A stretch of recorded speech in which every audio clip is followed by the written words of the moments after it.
दोस्तों 1 करोड़ से अधिक कर्मचारियों और पेंशन भोगियों के लिए 8वें वेतन आयोग का गठन, रोके गए महंगाई भत्ते का भुगतान 7 में ही 7वें वेतन आयोग की सिफारिशों में लागू किए जाने से कर्मचारियों की सैलरी और भत्ते में हुई 2.5 गुना से अधिक की बढ़ोतरी।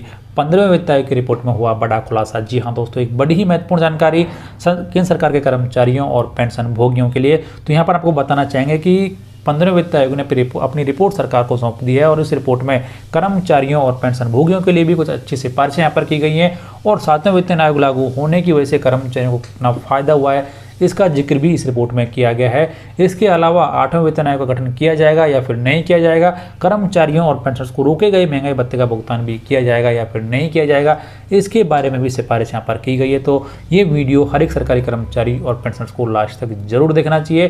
तो यहाँ पर आपको पूरी जानकारी इस वीडियो में दी जाएगी, तो वीडियो को आप बिना स्किप किए लास्ट तक जरूर देखें। जानकारी पसंद आए तो वीडियो को लाइक कर दें और शेयर करें आपके दोस्तों के साथ में, जिससे वो भी वित्त आयोग की सिफारिशों के बारे में जान सकें। और यदि अभी तक आपने हमारा चैनल सब्सक्राइब नहीं किया, चैनल को सब्सक्राइब कर लें।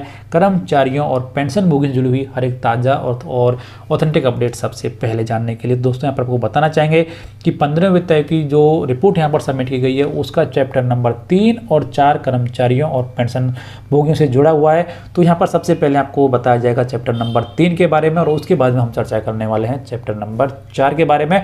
और चैप्टर 4 में ही कर्मचारियों के लिए 8वें वेतन आयोग और महंगाई भत्ते के भुगतान के संबंध में सिफारिश यहाँ पर की गई है। तो वीडियो को आप लास्ट तक जरूर देखें। सबसे पहले यहाँ पर हम चर्चा कर लेते हैं चैप्टर नंबर 3 के बारे में। और इस चैप्टर में यहाँ पर कहा गया है कि वेतन आयोग की सिफारिशों को लागू करने के कारण केंद्र सरकार के असन्न कर्मचारियों के वेतन और भत्तों को लेकर वर्ष 2011-12 और 2018-19 के बीच दुगना से ज़्यादा की बढ़ोतरी यहाँ पर हो गई है। यानी कि कर्मचारियों और पेंशनर्स के वेतन और भत्तों में वर्ष 2011-12 से लेकर 2018-19 के बीच दुगने से ज़्यादा की बढ़ोतरी यहाँ पर हो चुकी है।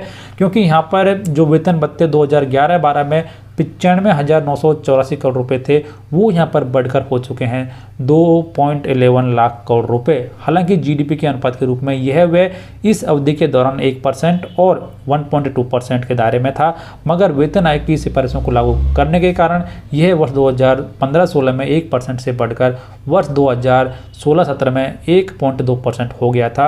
इसके अलावा 1 मार्च 2017 को केंद्र सरकार के कर्मचारियों की संख्या 32,38,000 थी, जो कि 1 मार्च 2019 को बढ़कर 32,63,000 हो गई। यानी कि कर्मचारियों की संख्या भी यहाँ पर बढ़ गई है। और 7वें वेतन आयोग की सिफारिशें लागू होने की वजह से कर्मचारियों के वेतन और भत्तों में 2.5 गुना से अधिक की बढ़ोतरी हो गई है। फिर यहाँ पर यह भी कहा गया कि वेतन आयोग के लागू होने के कारण पेंशनों पर भी केंद्र सरकार का खर्च बढ़ा है, जो कि जीडीपी के अनुपात के रूप में वर्ष 2011-12 में 0.7% से बढ़कर वर्ष 2016-17 में 0.9% हो गया। यानी कि लगभग 0.2 की बढ़ोतरी यहाँ पर हो गई है सरकार के खर्चे में।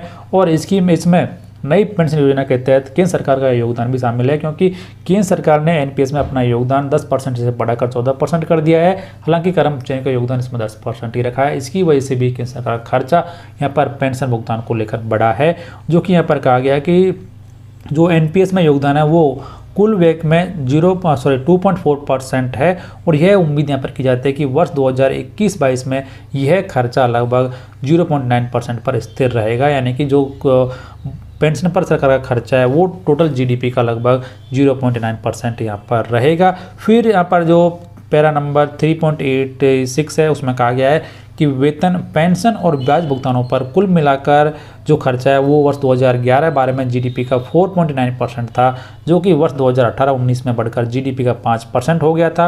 और वर्ष 2020-21 के बजट अनुमानों के अनुसार यह 5.1% पर स्थिर रहने की उम्मीद यहाँ पर की जा रही है। यानी कि जो सरकारी कर्मचारियों और पेंशनर्स का जो खर्चा है वो यहाँ पर लगभग ओवरऑल जो जीडीपी है उसका 5% यहाँ पर हो चुका है। तो ऐसी सिफारिश यहाँ पर 15वें वित्त आयोग की रिपोर्ट में की गई है। और यहाँ पर देख सकते हैं कि जो चैप्टर 3 यहाँ पर खत्म होता है, तो इसमें कुछ महत्वपूर्ण बातें इस प्रकार हैं कि 7वें वेतन आयोग की सिफारिशें लागू किए जाने की वजह से सरकारी कर्मचारियों के वेतन और भत्तों में 2.5 गुना से अधिक की बढ़ोतरी हो चुकी है। और यहाँ पर पेंशन और सैलरी पर सरकार का खर्चा जो है वो टोटल जीडीपी का 5% हो चुका है। तो ये 2 महत्वपूर्ण बातें यहाँ पर निकल कर आ रही हैं। और उसके बाद में जो चैप्टर नंबर 4 यहाँ पर है, ये कर्मचारियों के लिए 8वें वेतन आयोग के बारे में और रोके गए महंगे भत्ते के भुगतान के बारे में खबर यहाँ पर देता है। तो यहाँ पर कहा गया है कि पेंशन और वेतन का आकलन करते हुए हमने सरकार के राजस्व प्रभाव पर संभावित दबाव तथा विशेष रूप से गैर विकासात्मक व्यय में सख्त राजकोषीय अनुशासन बनाए रखने की आवश्यकता को ध्यान में रखा है। विगत में वेतन आयोगों की सिफारिशों को लागू करने के फलस्वरूप संघ सरकार के राजस्व व्यय एवं दोनों के संदर्भ में उसके पेंशन एवं वेतन भुगतानों में उतार चढ़ाव देखे गए हैं और वेतन आयोगों के प्रभाव या फिर रक्षा पेंशन भोगियों के वन रैंक वन पेंशन जैसे एक बारगी नीतिगत निर्णयों के प्रभाव को छोड़कर पेंशन और वेतन पर केंद्र सरकार के व्यय में वृद्धि सामान्य तौर पर उसके सकल राजस्व व्यय की तुलना में कम हुई है। यानी कि जो वेतन आयोग लागू हुआ था और उसके बाद में फौजियों के लिए वन रैंक वन पेंशन लागू की गई थी, उसकी वजह से सरकार का जो खर्चा है वो थोड़ा सा बढ़ गया था, लेकिन ओवरऑल ये ज़्यादा नहीं हुआ है, जितना होना चाहिए था उतना ही यहाँ पर हुआ है।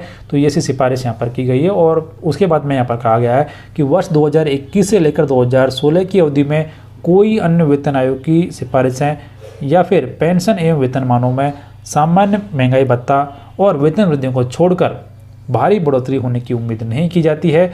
और हम यह भी उम्मीद करते हैं कि मुद्रास्फीति का परिदृश्य वर्ष 2020 से लेकर 2026 में सहज यहाँ पर हो जाएगा। यानी कि अब जो कर्मचारियों को नॉर्मल जो वेतन भत्ते हैं वो मिलते रहेंगे, महंगाई भत्ते का भुगतान भी उन्हें यहाँ पर होता रहेगा। और यहाँ पर हो सकता है कि जैसे कि अब वर्ष 2026 में छठे वेतन आयोग का जो कार्यकाल है वो खत्म हो जाएगा, तो हो सकता है कि उससे पहले ही केंद्र सरकार नए वेतन आयोग यानी कि 8वें वेतन आयोग का गठन कर दे, इसका कि हर एक सरकारी कर्मचारी और पेंशनर्स इंतजार कर रहे हैं। तो ये यहाँ पर ये साफ कर दिया गया है कि हो सकता है कि वर्ष 2021 और 26 के बीच में केंद्र सरकार कर्मचारियों के लिए नए वेतन आयोग की सिफारिशें कर दें, क्योंकि यहाँ पर वित्त आयोग की रिपोर्ट में भी ऐसा जिक्र किया गया है। क्योंकि यदि ऐसा हो जाता है तो ज़्यादा जो खर्चा है सरकार का वो नहीं बढ़ने वाला है, जो नॉर्मल खर्चा है वो यहाँ पर होता रहेगा।